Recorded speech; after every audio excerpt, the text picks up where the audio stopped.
Hi Flosstube, it's Lynn, the Canadian Stitcher.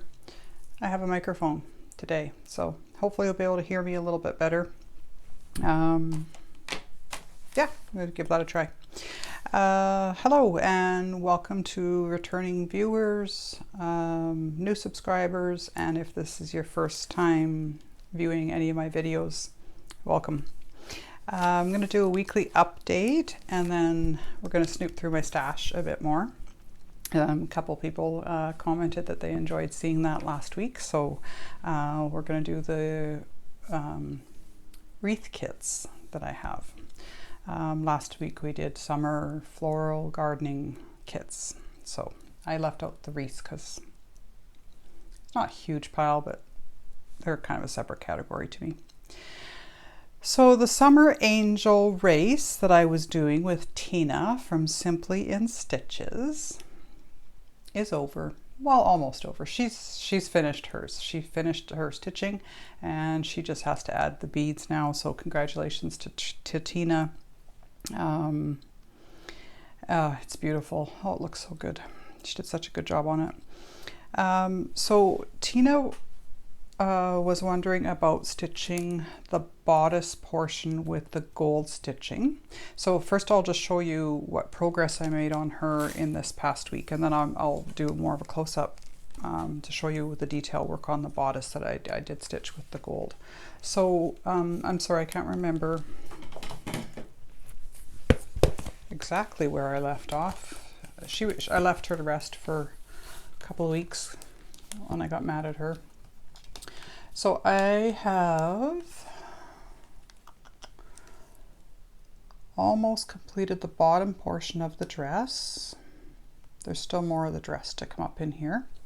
And I'm leaving all of this garland and bead detail until I've got all of the rest of the dress stitched so that I can start at one end with one color and work that same color the entire way across. Take the next color and do the same thing like that.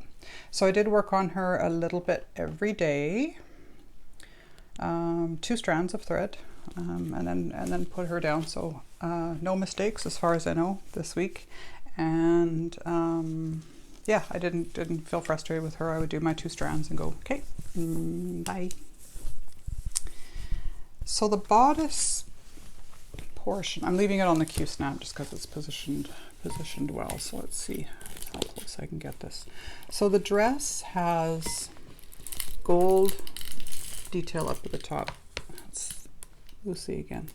Gold detail up at the top, and then the gold threads, you know, kind of going throughout the dress. So the bodice has the gold stitches in it. I really like it. I think it adds, it's not overdone, but just adds a little bit more to it. So let Tina know what you think. If you like it better left, not stitched in that detail there, maybe drop that. I think she can do it whatever way she wants to do it. If she wants to stitch it, she can stitch it. If she doesn't have to. It's her piece. So I just thought I'd show a close-up because I think it really does look pretty. It doesn't look like much on the actual the pattern. So I'm going to keep working on her to completion. I don't think I'll get her done in July. I'm maybe be able to get her done in August. We'll have to see how, if I continue to do a little bit every day. I think that's a reasonable goal, but then I'm not sure how long the stitching the beads is going to take. So, and once I'm set up to do beading, it's going to stay set up like however I set up my beads and stuff. It'll probably be in this room that I can shut the door and keep the cats away from it. So I worked on 4 projects this week. I kind of did a little bit on each day that I could. So I did work on one of the Dream, Hope, Believe, Imagine by Joan Elliott designs. I was working on Hope. So I started these ones as Stitch Mania and made a little start on each one and just went back to the first one that I had started on there, Hope. I finished the letters and I am almost finished the little doves. They're not going to show up more until the back stitching is done on them, but that's pretty good progress for a little over a week and a day, I suppose. Yeah, so worked on that one a little bit. And then if you follow me on Instagram, it's Canadian the Stitcher is my Instagram name, and I did show this one. I was working on this one a bit last evening. This is the cross country stitching October 2003 Cranberries picture.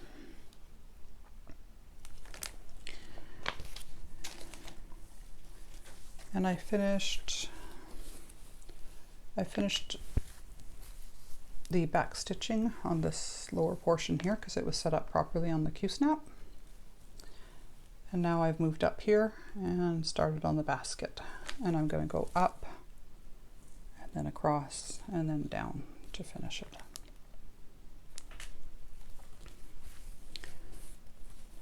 It looks nicer. I think that's with most pictures. They look nicer actually done up than what they look like in the picture. So nice bright colors in this, nice bright reds.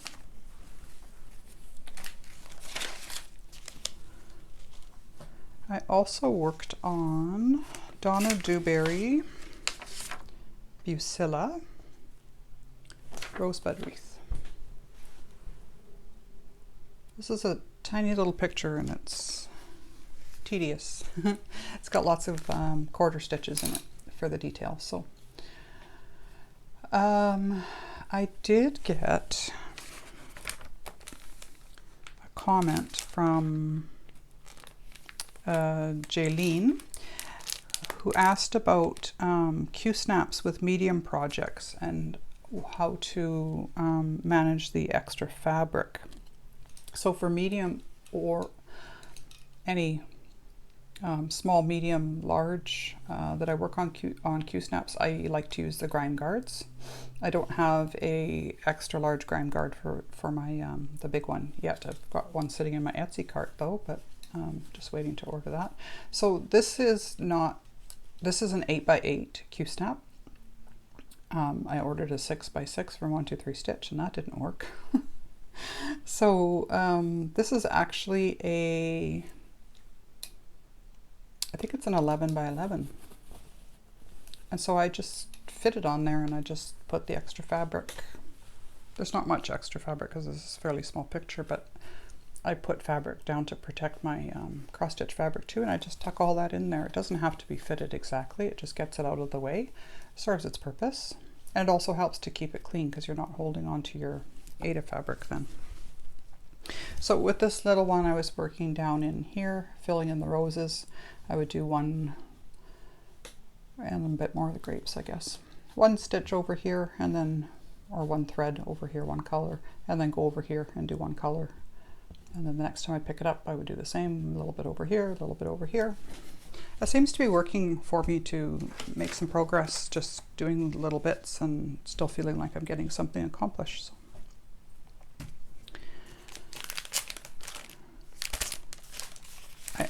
I'll just show you my board. I got creative and I actually made some needle minders from some pansies from my garden. So I haven't perfected the technique yet. These are done two different ways. So these are pansies. I'm going to do another batch of, so this was a fresh pansy that I pressed and let dry and then laminated and then stuck a magnet on the back. And this one was a fresh one that I laminated. Actually, there was more than one that I did like this, but a fresh one that I laminated. So if you cut the green part off of the pansies, the petals will all fall off. So I trimmed it as much as I could and then I put it through the laminator and at one point I thought I might actually break my laminator. It was kind of popping through a little bit. It was the backs of the pansies that were kind of popping open.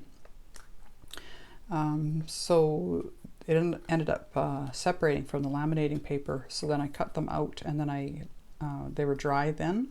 I left them sit out for a day or two, and so then through the heat of the laminator and then letting them dry, and I laminated over it again. So this one actually has like the green that's actually showing from underneath. So I'm going to try doing another batch of these and see how they turn out, but I thought that was kind of cool. You could do it with other flowers too, I'm sure, but. And then my scissor fob, I have a blue agate slice.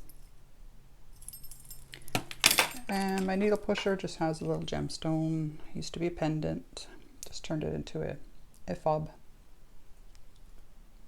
I think it's just a quartz, like a white or yellow quartz. So that's my board.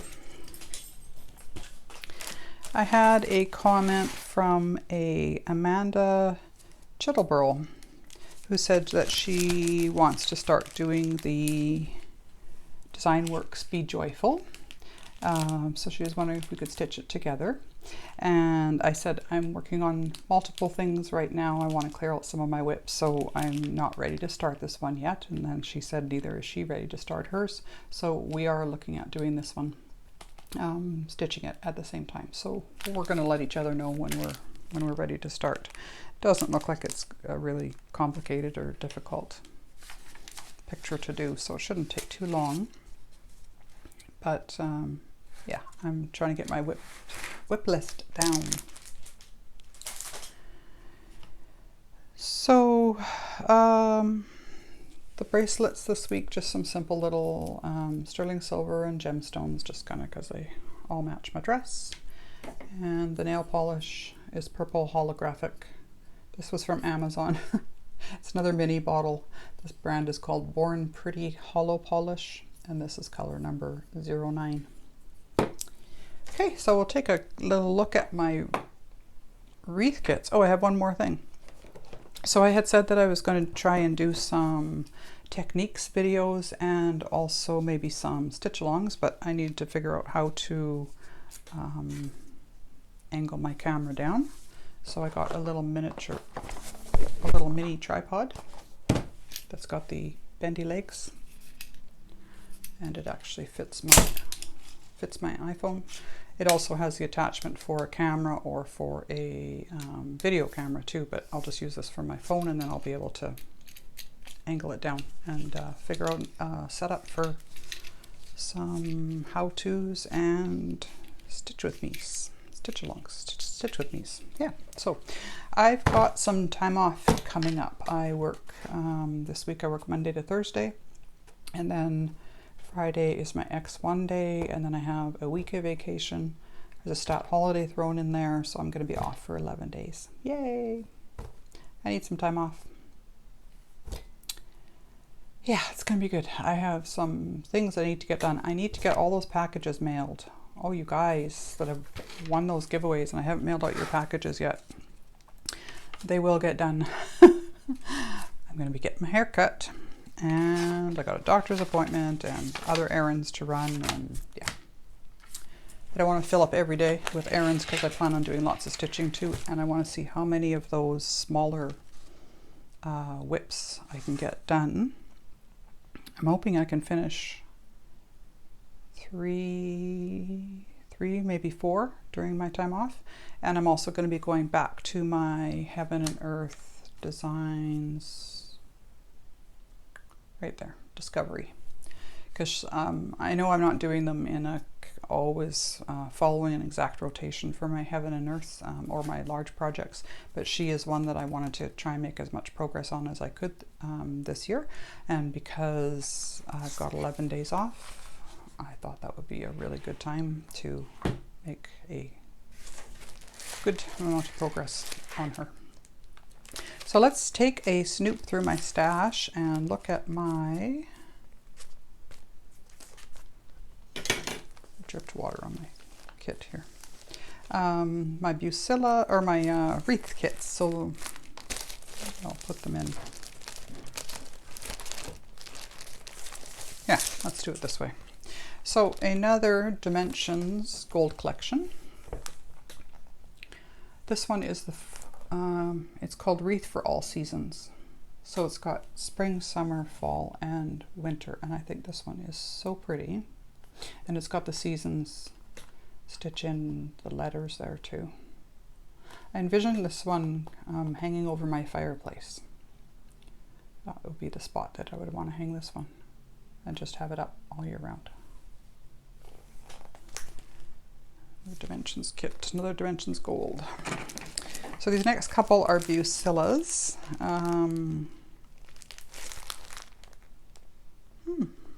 This one is Pansy Wreath Pillow. Sorry, there's a glare. So of course more pansies. I dripped water on this too. Huh. So this one looks like it has some fabric in here too. So I'm not sure if it's the fabric to actually make the ruffle of the pillow or what it is. I haven't opened this one. I most likely won't stitch this as a pillow. I prefer not to have too much stuff in my decor, and I have I think 2 owl pillows in my living room already, and that's all I want. So I would stitch this up and most likely frame it. So another Bucilla. Oh, it's another Donna Dewberry. Very similar to the little rosebud wreath, but this one is called Grapevine Wreath with Floral. This one, when is this from? 2002. I was thinking it was a lot older than that. Anyway, I'm sorry, that one's so kind of similar. It's grapevine wreath, but it's got the roses, but this one's got some little butterflies with it. So that one's pretty.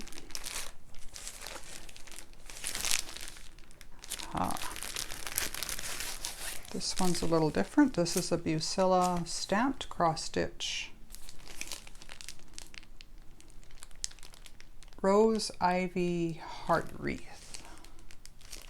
So this is roses and ivory. Very colorful. These roses are pretty. And this is a stamped one. I will, when I do start one of these stamped ones, I will do a tutorial video on how to do these stamped. Yeah, so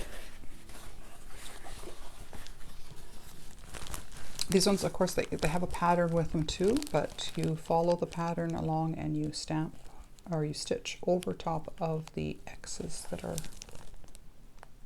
stamped on there.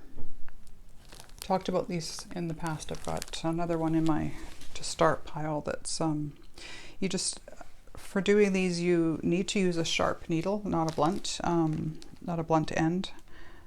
Tapestry needle, you need to have a sharp end, and you go just slightly beyond where the X is stamped, because when they're not quite connected as they're stamped on there, they're just a little tiny space in between them. So you just go slightly beyond, and then when you do your next stitch, you join the two together. Excuse me. Yeah, so that one's, I'll do a tutorial. They're not hard to do, it just takes a bit of practice to get the precision that you need. I've done tons of the stamped ones when I was doing all the stuff for the babies. This is another Bucilla one. This is Floral Heart Wreath. I'm going to need a wall in my house of just floral wreaths. Yeah, Bucilla. Oh, it's another stamped one. Same thing with the blue X's on there. And then the last one is by Jan Lynn, Floral Wreath. This one's got a bird in it and a dragonfly. Yeah, so lots of floral wreaths. That's kind of, I like wreaths. I used to use wreaths in decorating my home, floral wreaths and Christmas wreaths. More so when I had the kind of country kind of decorating in my home, but I do like wreaths. So that is all I have for today. It's kind of short and sweet. I'm hoping to be back next week with another progress video and show you what I got done for the week, and getting started back working on Heaven and Earth Designs Discovery. So I hope you all have a good week. If you have any questions or comments, leave them down below. Let me know where you are in the world. I still like to know where everybody's from, and I hope you have a good stitchy week. See you later, guys. Bye.